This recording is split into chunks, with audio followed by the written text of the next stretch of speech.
What's happening this week in Warcraft? Hey, it's Soul, and you can help support the channel by liking this video, subscribing for more WoW coverage, and catch me where I'm live. Use the navigation thing to get to where you want to go, and let's get right to it.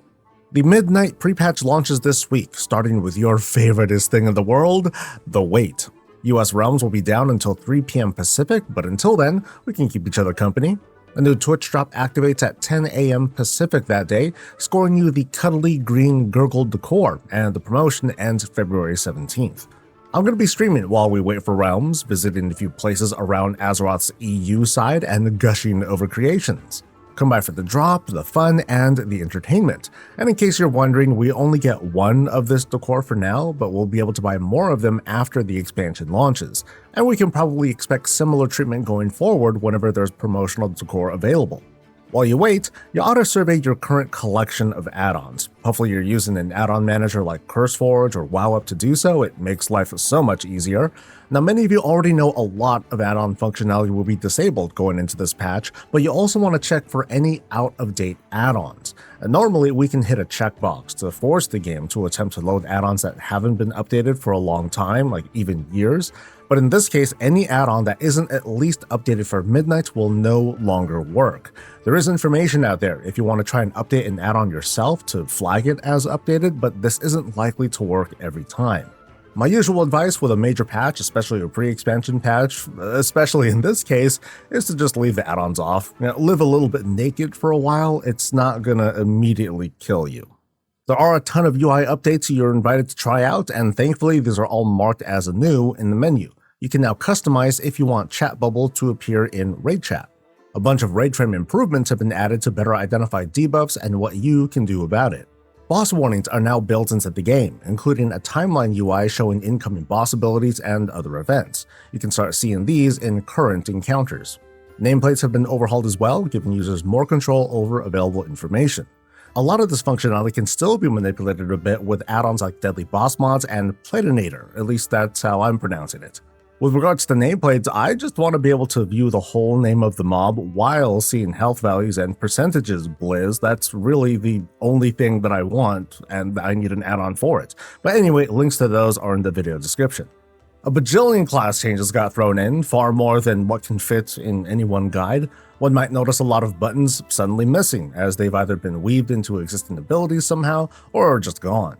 Between this and the add-on and UI changes, it's all part of this insidious plan to shift higher skill gameplay a little bit away from slamming long rotations and following add-on messages to what aims to be faster and natural rotations that give us the mental bandwidth to dodge fire, to kick spells, and pump without the same add-on dependence as before.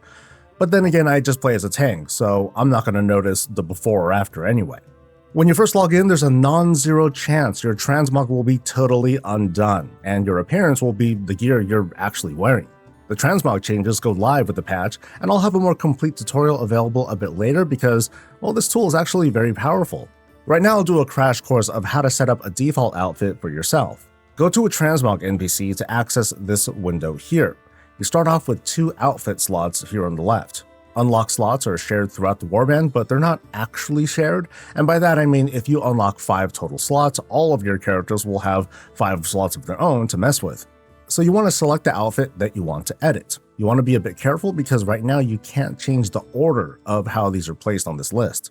With the outfit selected, change your transmog to whatever you like. The Custom Sets tab over here is where your previously saved outfits are. You can continue to set these up in case you have a cool setup you want to keep, but don't necessarily want to assign it to an outfit. Once the appearance is to your liking, hit save, and there we go. This outfit is now basically permanent unless you decide to customize and change individual pieces. One of the tabs to the right here is called Situations. It's super powerful and lets you program your appearance to change depending on where your character is and kind of what they're doing. For example, if you click on an outfit and go to the Situations tab, you can set conditions to where your character changes into this specific outfit in a dungeon, or a raid, or even have it displayed on the load screen. One more thing to add, Fury Warriors will now be able to transmog their two-handed weapons into any other weapon usable for them. So if you want to rock fist weapons or daggers, cool, have at it. There are lots of powerful things you can do with Transmog, including having a relatively cheap way of modifying your appearance in subtle and fun ways, so be on the lookout for the guide. Stats and item levels have been squished, which shouldn't be too noticeable, but it kinda will be. To compensate, mob health and damage values have been changed across the board. Tier bonuses have been readjusted to be flat throughput stats, which is, boring, but everything else should work normally. Season resources look like they're still around, and these days they just inhabit that space in our currency tabs. You should still be able to upgrade and craft gear if you like, probably for the purpose of unlocking Transmog. And speaking of, going forward, a new Transmog unlock system will unlock lower difficulty variants of an appearance if you complete the higher level appearance. This works in legacy content as well, so in many cases you can just run the mythic version of a raid to eventually lock all class set appearances. Now you want to keep in mind this does not work in the case of weapons. Devourer Demon Hunters are accessible. All you have to do is open up the in-game shop, and I'm just kidding, you just switch to it at any level and go nuts. With it comes the Annihilator hero talent spec, which Demon Hunter tanks can also access, so give yourself some time to learn the ropes, or maybe throw that one button assist on and watch the coolness. Void Elf Demon Hunters, though, are unlocked through a short questline that starts over in Dornagal. Any class can pick it up, and completing it will unlock the combination. There are no special perks, they just start off like any Void Elf would. Comp Stomp is gone, but it's not. It's been replaced with PvP training grounds. We've seen Arathi Basin, so that'll be there, and new ones include the Battle for Gilneas and Silver Shard Mines. Reports have shown the awards do not include Marks of Honor, which sounds pretty dreadful, but for those looking to get good honest training plus a bit of honor, this can be a wonderful tool.